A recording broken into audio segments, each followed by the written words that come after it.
एक भक्त आते थे वृंदावन, वो कहा करते जैसे ही कोसी से भीतर प्रवेश होता है मधुर मधुर वेणु सुनने में आती है। हाँ, अब भी हो रही है ठाकुर की लीला हर पल।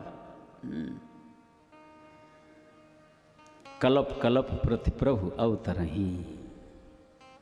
भक्त के जीवन में हर कल्पना अवतार होती है ठाकुर जी की। हाँ, कलप कलप। परम पूज उड़िया बाबा महाराज जो हैं, नित्य प्रति जाते थे बांके बिहारी जी के दर्शन करने के लिए, यमुना जी के। और उनकी स्थिति कौन समझे। जब बिहारी जी के जगमोहन में आते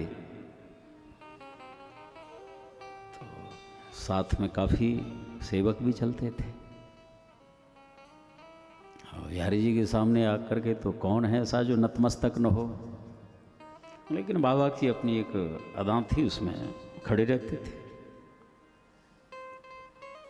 तो गोस्वामियों को थोड़ा मन में संकोच होता था, बाबा से कुछ कहने का तो साहस नहीं। दुनिया जो है नतमस्तक होती है बांके बिहारी जी के समक्ष, लेकिन बाबा अपनी अदा में खड़े रहते हैं। तो बांके बिहारी जी के सामने यदि झुकें बाबा, थोड़ा प्रणाम की स्थिति हो तो अच्छा लगेगा। स्वामी अखंडानंद जी भी साथ में रहते थे। उनसे कहा कि बाबा से निवेदन करना, क्योंकि यद्यदाचरते श्रेष्ठ तत्तदेवे तरोजन स यत् प्रमाणम कुरते लोकस्तदनुवर्तते। चाहे घर हो, समाज हो, देश हो, से श्रेष्ठ जो पुरुष होते हैं आदर्श, उनकी हर चेष्टा जो है इतर लोगों के लिए प्रमाण होती है। इसलिए बाबा से निवेदन करना थोड़ा अच्छा लगेगा। कुटिया पर बाबा आ गए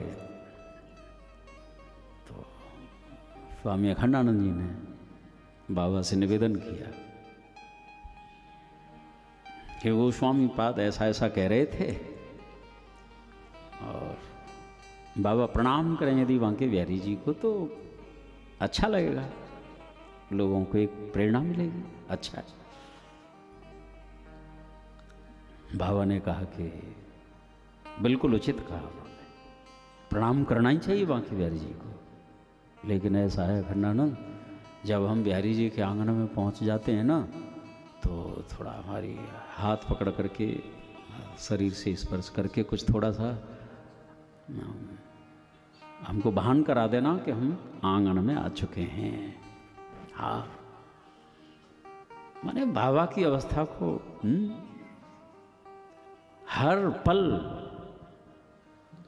ठाकुर जी की नित्य नूतन लीला के अवलोकन में बस डूबे रहते बाबा। जरा भी चित्त हटे, जैसे एक नदी का प्रवाह होता है ना, वैसे ही लीला का प्रभाव होता है। और नया नया नया नया नया नया पदे पदे नवम नवम। अब बाबा तो लीला चिंतन में डूबे रहते। तो कहा कि ठीक है, आप थोड़ा सा हमें सचेत कर दोगे, थोड़े प्रकृतिस्थ हो जाएंगे और प्रणाम करेंगे, साष्टांग प्रणाम करेंगे। ये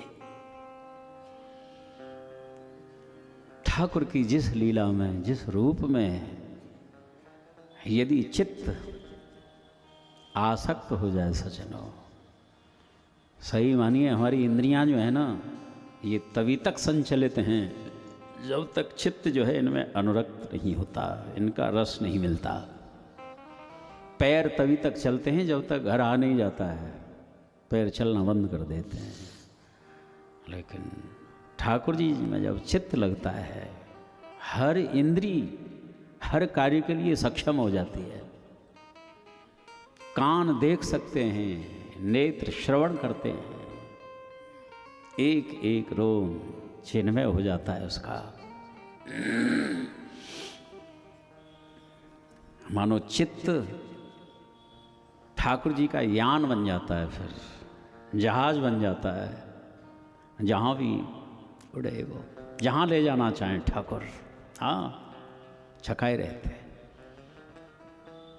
कहने का भाव सुर अनाद जी अजान है, अनादि हैं ये सब। इसलिए भगवत लीलाओं में कभी भी संशय नहीं करना चाहिए। अब कोई प्रश्न करे कि ये पृथ्वी किसके ऊपर है, बोले जल के ऊपर। बोले जल का आधार क्या है, बोले पृथ्वी। बोले पृथ्वी का आधार क्या है, जल। अब करते रहो, क्या समाधान मिलेगा। ये बुद्धि का विषय नहीं।